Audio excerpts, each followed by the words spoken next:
ଗ୍ରୀଷ୍ମ ଋତୁରେ ତରଭୁଜ ଖାଇବା ଦ୍ୱାରା ଭୋକ ଶୋଷ ମେଣ୍ଟିବା ସହିତ ଶରୀର ଥଣ୍ଡା ରହେ ଏବଂ ଶରୀରରୁ ଝାଳ ମାଧ୍ୟମରେ ବାହାରି ଯାଉଥିବା କେତେକ ଆବଶ୍ୟକ ତତ୍ତ୍ୱ ପୂରଣ ହୋଇଥାଏ।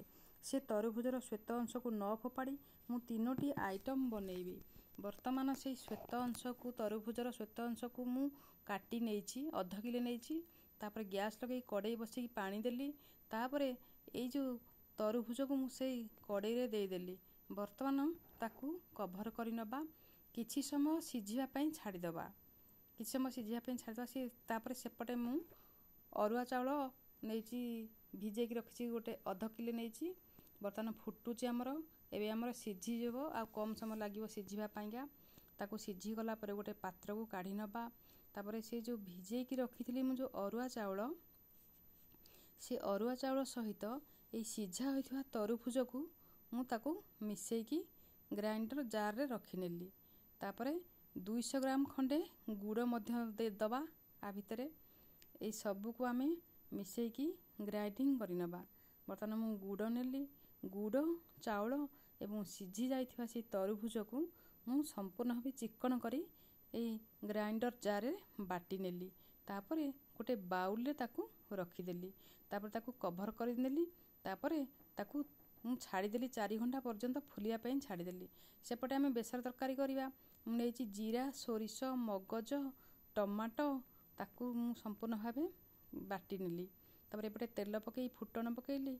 ତାପରେ ମୁଁ ଦେଲି ସେଇଥିରେ କିଛି ତରଭୁଜ, ତାପରେ ଲୁଣ ଦେଲି, ହଳଦୀ ଦେଲି। ତାକୁ ସମ୍ପୂର୍ଣ୍ଣ ଭାବେ ଘାଣ୍ଟ ଘୁଣ୍ଟି କରିକି ଯେଉଁ ବାକି ରହିଥିଲା, ଯେଉଁ ବେସର ବଟା ହେଇଥିଲା, ତାକୁ ଦେଇଦେଲି। ତାପରେ ସିଝିବା ପାଇଁ କିଛି ପାଣି ଦେଲି। ତାପରେ ତାକୁ କଭର କରିନେଲି ସିଝିବା ପାଇଁକା।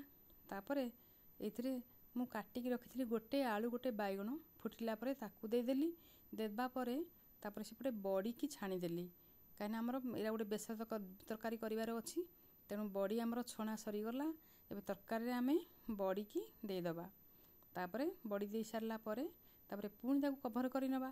ସେପଟେ ମୁଁ ବାଲି ବସେଇଲି, କାହିଁକିନା ପୋଡ଼ପିଠା କରିବାର ଅଛି। ମୁଁ ସେପଟ ଗ୍ୟାସ୍ରେ ବାଲି ବସେଇକି ତାକୁ ତାତିବା ପାଇଁ କଭର କରିନେଲି। ଏପଟେ ଦେଖିଲି ଯେଉଁ ପୋଡ଼ପିଠା ପାଇଁ ଯେଉଁ ମିଶ୍ରଣ ବାଟିଥିଲି, ସେଥିରେ ଆଉ ଟିକେ ଚିନି ଗୋଟେ ଚାମଚ ଦେଲି। ତାପରେ କିଛି ନଡ଼ିଆ ଥିଲା, ବେଶୀ କିଛି ଜିନିଷ ନେଇନାହିଁ, ନଡ଼ିଆ ଘରେ ଥିଲା। ତାକୁ ନଡ଼ିଆ ଟିକେ ପକେଇକି ତାକୁ ସମ୍ପୂର୍ଣ୍ଣ ଭାବେ ତାକୁ ଟିକେ ଘାଣ୍ଟି ଘୁଣ୍ଟି କରିଦେଲି। ତାପରେ କିଛି ସମୟ ଘାଣ୍ଟି ସାରିବା ପରେ ଏପଟେ ଯେଉଁ ତରକାରୀ ବସେଇଥିଲି, ବେସର ତରକାରୀ, ତାକୁ କିଛି ଗରମ ମସଲା ଦେଇ ମୁଁ ତାକୁ ଆଉ ଗୋଟେ ପାତ୍ରକୁ କାଢ଼ି ନେଲି, ଗୋଟେ ବାଉଲକୁ। ତାପରେ ପୁଣି କରିବି ଖଟା ମିଠା ରସା ତରଭୁଜର। ଆଉ କିଛି ରଖିଛି ମୁଁ, ଆଉ 200 ଗ୍ରାମ କାଟିକି ରଖିଛି ତରଭୁଜ। ତେଲ ପକାଇ ଫୁଟଣ ଦେଲି, ଶୁଖିଲା ଲଙ୍କା ଦେଲି। ତାପରେ ଭୃଷଙ୍ଗ ପତ୍ର ଏବଂ ଅଦା ଛେଚା ଦେଲା ପରେ ମୁଁ ତାକୁ ସେ ଯେଉଁ ତରଭୁଜ କଟା ଦେଲି। ତାପରେ ହଳଦୀ ଗୁଣ୍ଡ ଦେଲି, ତାପରେ ଲୁଣ ଦେଲି। ତାପରେ ତାକୁ ଟିକେ ଘଣ୍ଟା ଘଣ୍ଟି କରିବା ପରେ ବାକି ଯେଉଁ ରହିଥିଲା ଆମର ସୋରିଷ, ଜିରା, ଯେଉଁ ମସଲା ବଟା, ତାକୁ ମୁଁ ଦେଇଦେଲି। ତାପରେ ତାକୁ କଭର କରିନେଲି। ତାପରେ କିଛି ସମୟ ପରେ 2 ଖଣ୍ଡ ତେନ୍ତୁଳି, 2 ଫେଡ଼ା ତେନ୍ତୁଳି ତା ଭିତରେ ଦେଇଦେଲି। ତାପରେ ଗୁଡ଼ ଟିକେ ଦେଇଦେଲି। ବର୍ତ୍ତମାନ ତାକୁ କଭର କରିନେଲି। ଏପଟେ ମୁଁ ଯେଉଁ ମିଶ୍ରଣ ରଖିଥିଲି ପୋଡ଼ପିଠା ପାଇଁ, ମୁଁ ଲୁଣ ଦେବାକୁ ଭୁଲି ଯାଇଥିଲି। ଲୁଣ ଦେଲି, ଆଉ ଗୋଲମରିଚ, ଗୁଜୁରାତି ଗୁଣ୍ଡ ଦେଲି। ଯେଉଁ ପାତ୍ରରେ ଆମେ ପୋଡ଼ପିଠା ବନେଇବା, ସେଥିରେ କିଛି ଗୁଆ ଘିଅ ଲଗେଇଦେଲି। ତାପରେ ସେ ମିଶ୍ରଣକୁ ସେଇ ପାତ୍ରରେ ଆମେ ଭରି କରିଦେଲେ। ତାପରେ ଏପଟେ ଦେଖିବା, ତାପରେ ନଡ଼ିଆ ଯେଉଁ ରଖିଥିଲି ଗାର୍ନିସିଂ ପାଇଁ କିଛି ନଡ଼ିଆ ଦେଇଦେଲି। ତାପରେ ସେପଟେ ବାଲି ତାତିଲାଣି କି ଆମେ ଦେଖିବା। ବର୍ତ୍ତମାନ ବାଲି ତାତିଲାଣି। ତାପରେ ଯେଉଁ ଉପରେ ଆଉ କିଛି ଗୁଆ ଘିଅ ଦେଇଦେବା। ତାପରେ ଷଣ୍ଢୁଆସି ସାହାଯ୍ୟରେ ତାକୁ ଆମେ ତା ଭିତରେ ସେଇ ପୋଡ଼ପିଠା ପାତ୍ରଟାକୁ ରଖିଦେଇକି ତାପରେ କଭର କରିନେବା।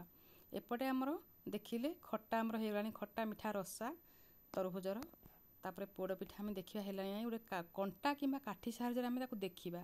ଯଦି ଲାଗୁଛି ଟିକେ କଞ୍ଚା ଥିଲା ଭଳିଆ ଲାଗୁଛି, ଯଦି ନ ଲାଗିବ ହେଇଗଲାଣି। କିନ୍ତୁ ତାକୁ ଆଉ ଟିକେ ଅଳ୍ପ ହେବାର ଅଛି, ତେଣୁ ଆଉ ଟିକେ ତାକୁ କଭର କରିନେବା। ବର୍ତ୍ତମାନ ଆମ ଅଳ୍ପ ସମୟ ପରେ ଆମର ପୋଡ଼ପିଠା ହେଇଯିବ। ଆଉ 4-5 ମିନିଟ୍ ପରେ ହେଇଯିବ ପୋଡ଼ପିଠା। ବର୍ତ୍ତମାନ 3ଟା ଆଇଟମ୍ ମୁଁ କରିଛି। ତରଭୁଜର ଶ୍ୱେତ ଅଂଶକୁ କାଟି ବର୍ତ୍ତମାନ ଆମର ଦେଖିଦେବା ଆଉ ଟିକେ ପୋଡ଼ପିଠା କେମିତି ହେଇଛି। ପୁରା ଏବେ ଗରମ ଅଛି। ଦେଖନ୍ତୁ ତାର ବହୁତ ବଢ଼ିଆ କଲର ଆସିଥିବ, ବାଦାମୀ କଲର।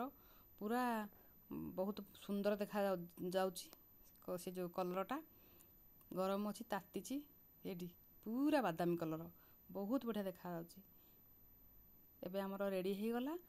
ଆମର ଏପଟେ ବେସର ତରକାରୀ ହେଇଗଲା, ଏପଟେ ଖଟା ମିଠା ରସା ଯେଉଁ ତରଭୁଜର, ଆଉ ସେପଟେ ପୋଡ଼ପିଠା।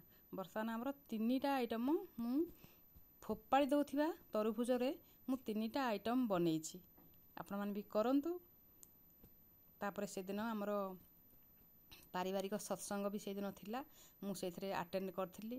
ଆଉ ଭିଡ଼ିଓଟି ଭଲ ଲାଗିଲେ ଲାଇକ୍ ଏବଂ ସବସ୍କ୍ରାଇବ୍ କରିବା ପାଇଁ ଭୁଲିବେନି। ରହୁଛି ମୁଁ। ଆଉ ସମସ୍ତଙ୍କୁ ଜୟ ଗୁରୁ।